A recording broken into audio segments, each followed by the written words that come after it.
નમસ્કાર. જીએસક્યુએસીમાં આપનું સ્વાગત છે. મુખ્ય ક્ષેત્ર 1 અધ્યયન અને અધ્યાપનમાંનું પેટા ક્ષેત્ર 1.2 સત્રાંત કસોટી 1 અને 2 નું મૂલ્યાંકન આપણે ચેટબોટમાં કેવી રીતના ભરશું એ જોઈએ.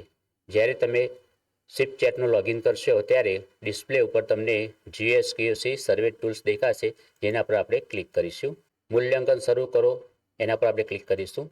હવે આપણે જોઈ શકીશું કે જે સ્કૂલનો આપણી શાળાનો કોડ જોવા મળશે, શાળાનું બ્લોક જોવા મળશે, જિલ્લો જોવા મળશે.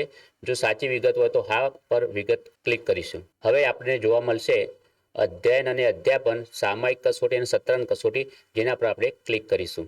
જેમાં આપણે જોવા મળશે 1.2 સેમેસ્ટર ટેસ્ટ 1 અને 2, જેના પર આપણે ક્લિક કરીશું. અહીંયા તમને ધોરણ જોવા મળશે. આપણે કોઈ પણ એક ધોરણ લઈ અને એનું ફક્ત આપણે એક ઉદાહરણ જોઈશું. ધોરણ 3 અથવા 4 અથવા 5 અથવા 6 થી 8 નો કોઈ ધોરણ આપણે સિલેક્ટ કરી શકીશું. તો આપણે ગમે તે એક ધોરણ સિલેક્ટ કરીશું. આમાં આપણે ધોરણ 6 સિલેક્ટ કરીશું. ધોરણ 6 નો એ અને બી બે વર્ગ હોય તો ગમે તે એક વર્ગ પસંદ કરવાનો, અથવા કોઈ પણ વર્ગ ના હોય, એક જ વર્ગ હોય તો આપણે એ વર્ગ પસંદ કરીશું. હવે આપણે મૂલ્યાંકન શરૂ કરો પર ક્લિક કરીશું. આપણને આ રીતે એક બોક્સ જોવા મળશે. હવે આપણે ઉપર ધોરણ 6 પસંદ કરેલું છે અને વર્ગ એ પસંદ કરેલું છે. એમાં આપણે કોઈ પણ એક વિષય પસંદ કરીશું. જે વિષયનું આપણે મૂલ્યાંકન કરવા માંગતા હોય તે વિષય આપણે અહીંયા પસંદ કરવાનો રહેશે. હવે જ્યારે નીચે આપણને ઇન્ડિકેટર જોવા મળે છે એ પહેલા આપણે થોડીક વિગત જોઈ લઈએ કે સત્રાંત કસોટીની અંદર ધોરણ 3 થી 8 ના તમામ વર્ગના વિદ્યાર્થીઓનો સમાવેશ કરવાનો રહેશે. તેમાં દરેક ધોરણના 20% વિદ્યાર્થીઓનો એક નમૂનો લેવામાં આવશે. ઓછામાં ઓછો 20% વિદ્યાર્થીઓનો નમૂનો લેવાનો રહેશે. જો જે તે વર્ગમાં 20% વિદ્યાર્થી ના હોય તો તે વર્ગમાં ઓછામાં ઓછા 5 વિદ્યાર્થીઓની સત્રાંત કસોટીની ઉત્તરવહીઓ ચકાસવાની રહેશે.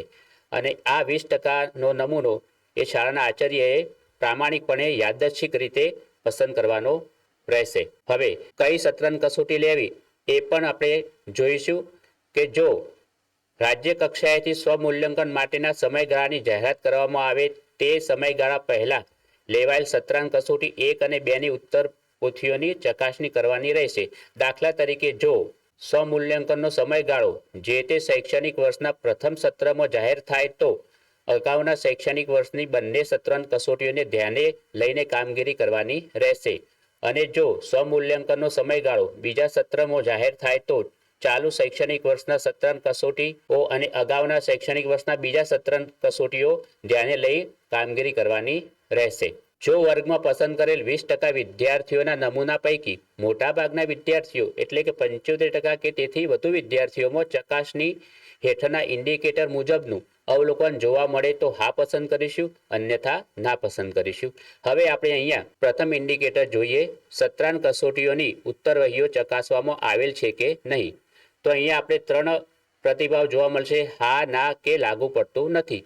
તો આપણે સત્રાંત કસોટીની ઉત્તરવહી ચકાસવામાં આવેલી હોય એટલે કે 75% વિદ્યાર્થીઓ કે તેથી વધુ વિદ્યાર્થીઓની જો ચકાસવામાં આવેલી હોય તો હા પસંદ કરીશું. એટલે કે કોઈ પણ ધોરણના 10 વિદ્યાર્થીઓ પસંદ કરેલા હોય તો ઓછામાં ઓછા 7 કે તેથી વધુ વિદ્યાર્થીઓની ઉત્તરવહી ચકાસવામાં આવેલી હોય તો હા પસંદ કરીશું, અન્યથા ના પસંદ કરીશું. તે જ રીતે વિદ્યાર્થીઓને અપાયેલા ગુણ તેમના જવાબોને મળવાપાત્ર ગુણ જેટલા જ જણાય છે કે કેમ. તો જો 75% વિદ્યાર્થીઓ કે તેથી વધુ વિદ્યાર્થીઓના ગુણ તેમના મળવાપાત્ર ગુણ જેટલા જ હોય તો હા પસંદ કરીશું, અન્યથા ના પસંદ કરીશું. તે જ રીતે ત્રીજું ઇન્ડિકેટર છે ઉત્તરવહીમાં અપાયેલા ગુણ અંદરના ભાગે પ્રત્યેક જવાબને આપેલ ગુણને અનુરૂપ છે કે નહીં. તો આમાં પણ જો 75% કે તેથી વધુ વિદ્યાર્થીઓને લાગુ પડતું હોય તો હા પસંદ કરીશું અથવા ના પસંદ કરીશું. એ જ રીતે માપદંડ 2 પરિણામ પત્રકમાં સ્કોર્સની નોંધ, જેમાં 2 ઇન્ડિકેટર છે કે જેનું પ્રથમ ઇન્ડિકેટર છે કે વિદ્યાર્થીઓની ઉત્તરવહીના ગુણ અને ફોર્મેટ સી ના ગુણ એક સમાન છે કે નહીં.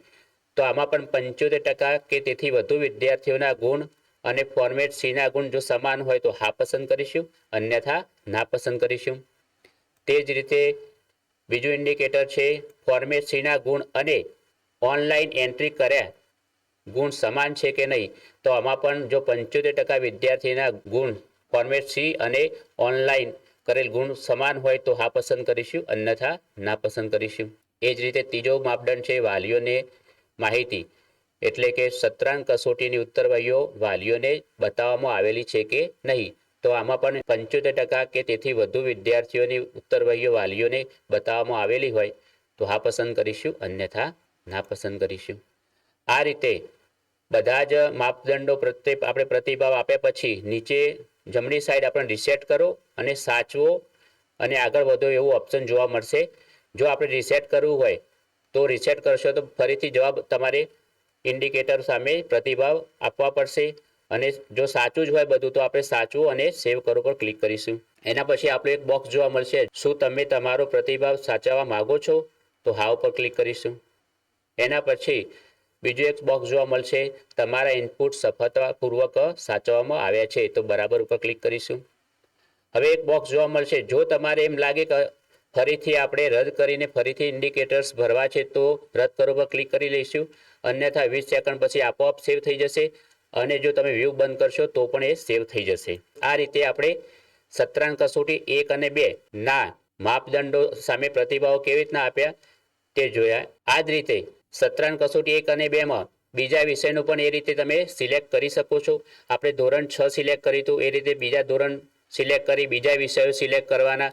આપણે કયો વિષય સિલેક્ટ કર્યો તો આપણે ગુજરાતી વિષય સિલેક્ટ કર્યો તો હવે અંગ્રેજી, પર્યાવરણ, હિન્દી, સંસ્કૃત, સામાજિક વિજ્ઞાન કોઈ પણ વિષય આપણે પસંદ કરી શકીશું. હવે આપણે વાંચન લેખન ગણન પેટા ક્ષેત્ર 1.3 ની વાત કરીએ. મુખ્ય ક્ષેત્ર 1 અધ્યયન અને અધ્યાપન, જેનું પેટા ક્ષેત્ર 1.3 વાંચન લેખન અને ગણન, જેના ગુણ સ્વિફ્ટ ચેટમાં કેવી રીતે એન્ટર કરવા તેના વિશે આપણે માહિતી મેળવીશું. તો વાંચન લેખન ગણન કૌશલ્ય શાળા શિક્ષણમાં આવતી અધ્યયન નિષ્પત્તિઓની સિદ્ધિ માટેની પ્રાથમિક આવશ્યકતા છે. આથી NEP 2020માં FLN ને ખૂબ જ મહત્વ આપવામાં આવેલ છે. NEP 2020માં દેશના ધોરણ 3ના તમામ બાળકો વર્ષ 2026-27 સુધીમાં આવશ્યક FLN કૌશલ્ય સિદ્ધ કરે તેવો લક્ષ્યાંક રાખવામાં આવેલ છે. આ લક્ષ્યાંક માટે કેન્દ્ર સરકાર દ્વારા નિપુણ ભારત મિશન હાથ ધરવામાં આવેલ છે. આ લક્ષ્યાંકની સિદ્ધિઓની દિશામાં આપણી સ્થિતિનું આકલન થઈ શકે તે હેતુથી વર્ષ 2024-25ની અંદર ગુણોત્સવ 2.0માં વાંચન લેખન અને ગણનને એક પેટા ક્ષેત્ર તરીકે સ્થાન આપવામાં આવેલ છે. આ પેટા ક્ષેત્ર હેઠળ ધોરણ 3ના તમામ વર્ગોના તમામ વિદ્યાર્થીઓના વાંચન લેખન અને ગણનની ચકાસણી કરવાની રહેશે.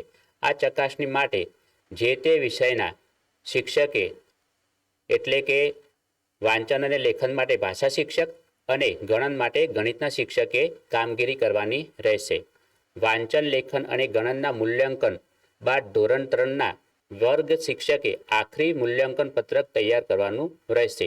શાળાના આચાર્યશ્રી દ્વારા વિદ્યાર્થીઓના વાંચન લેખન અને ગણનના મૂલ્યાંકન કાર્યની ચકાસણી કરી આખરી ડેટા ઓનલાઈન સબમિટ કરવાનો રહેશે.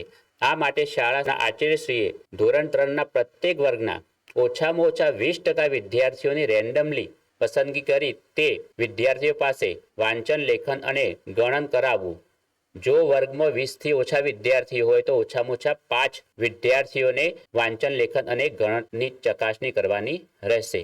હવે આપણે સ્વિફ્ટ ચેટમાં વાંચન લેખન અને ગણન કેવી રીતના કરવું એ જોઈશું. જ્યારે તમે લોગિન કરશો ત્યારે GSQSE સર્વે ટૂલ્સ જોવા મળશે. એમાં નીચે ડાબી સાઈડ તમને 4 ટપકા જોવા મળે છે, જેના પર આપણે ક્લિક કરીશું. એના પર હોમ પેજ ઉપર જઈશું આપણે. હા, જો તમે આગળ વધવા માંગો છો તો હા દાખલ કરીશું.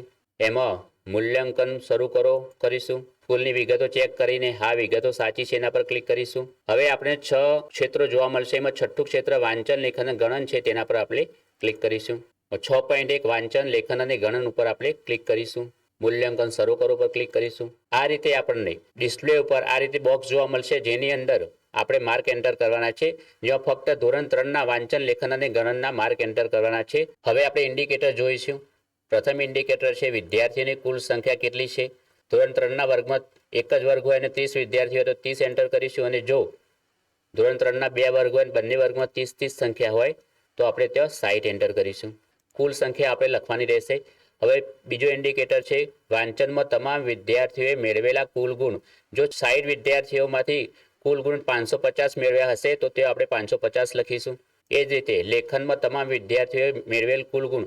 જો 60 વિદ્યાર્થી હશે તો 600 થી ગુણ વધશે નહીં, પણ ભૂલથી આપણે 650 લખીશું તો ત્યાં એ ના પાડશે, લખશે કે value must be less than or equal to 600 ગુણ, તો આપણે 600 થી વધારે એન્ટર કરી શકીશું નહીં. એ જ રીતે ગણનમાં તમામ વિદ્યાર્થીઓએ મેળવેલ કુલ ગુણ, તો ત્યાં જો 400 ગુણ મેળવ્યા હોય તો 400 એન્ટર કરીશું. આ રીતે માર્ક એન્ટર કર્યા પછી નીચે બોક્સ આપેલું છે કે રિસેટ કરો તો રિસેટ કરી શકશો, અને સાચવો અને આગળ વધો તો સાચવો અને આગળ વધો પર આપણે ક્લિક કરીશું. તો એ જ રીતે 90 બોક્સ જોવા મળશે. શું તમે તમારો પ્રતિભાવ સાચવવા માંગો છો? તો હા પર એન્ટર કરીશું. તમારા ઇનપુટ સફળતાપૂર્વક સાચવવામાં આવ્યા છે તો બરાબર પર ક્લિક કરીશું. આ દ્રશ્ય 19 સેકન્ડમાં બંધ થઈ જશે. જો રદ કરવું હોય તો રદ કરી શકો છો, અને વ્યૂ સાચવવું હોય તો સાચવી શકો છો, તો વ્યૂ સાચવા ઉપર ક્લિક કરીશું. આમ વાંચન લેખન ગણનના માર્ક કેવી રીતના એન્ટર કરવા એ આપણે શીખ્યા. નમસ્કાર.